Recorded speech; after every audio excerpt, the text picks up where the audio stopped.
the Pittock Mansion, designed by Oregonian Edward Folks back in 1909 in a French Renaissance revival chateau-esque style. It comes complete with central heat, a walk-in refrigerator, and a central vacuum system and elevator. Quite novel for 1909. Welcome everybody, I'm Ken Ackerman. This is Comcast Newsmakers.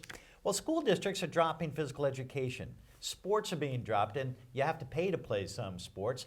Also, with the advent of video games, obesity is on the rise. So who is trying to curb this trend? Well, we welcome Lisa Havelind. She is the executive director of the Oregon Gymnastics Academy, a nonprofit. Thank you very much for being here. Thank you. It's great to be here. At the Pittock Mansion. You know, the kids on the third floor on rainy days used to roller skate. That's how they got their exercise here. But a lot of kids aren't getting exercise. What are you seeing? We're seeing a lot more kids come into the gym. Our enrollment has increased a lot in the last 2 years as the elementary schools and middle schools and high schools are cutting their programs.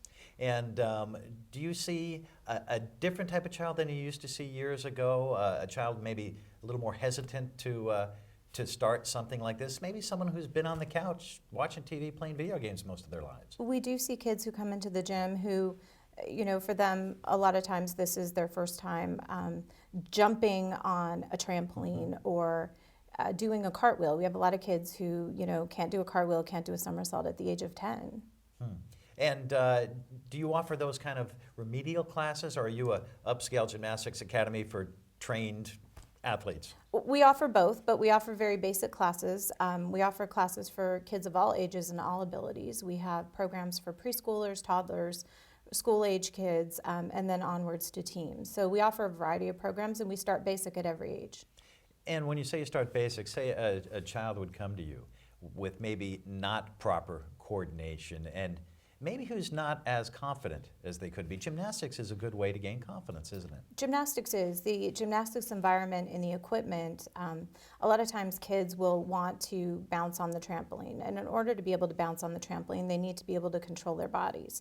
So we can help them learn to control their bodies doing other activities with the idea that they're going to get onto the trampoline, and they're very motivated by that. So, you know, they'll follow through.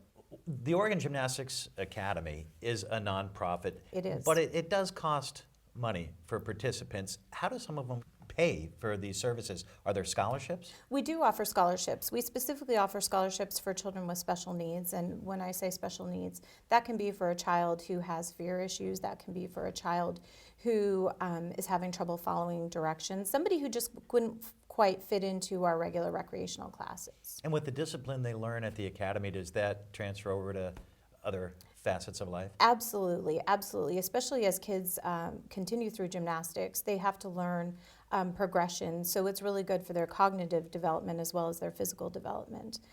It helps them to grow strong bones. It helps them to have long, lean muscles. So there really are benefits that last a very long time in doing gymnastics. And there is tuition assistance? There is. We do offer tuition assistance, yes. All right. And tell me a little bit about some of the classes, remedial classes, the beginning classes, day camps that you offer. So like I said, we offer classes for children starting in a mommy and me class at the age of 1. Oh, really?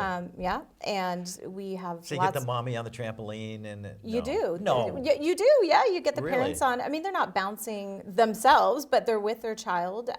They go into, we have huge foam pits. They go into the foam pits. That's how I actually started at OGA, is in a mommy and me class with my son. So years and years ago. From mommy and me, you would go up to what? What other classes? They would go into a preschool class. So once they're, you know, kind of able to follow basic instructions, we'd move them into a preschool class. And then depending on age and their ability, once they're doing a somersault safely, can do a headstand or a cartwheel, then we move them into a recreational class. And that usually is about the age of 5 and 6. All right, Lisa Havelind, thank you very much. And it's OGA.org or It's OGA? OGAGYM, OGAGym.org. Okay, very good. Thank you very much, Lisa. And thank you for being here as well. I'm Ken Ackerman. Thank you for watching Comcast Newsmakers.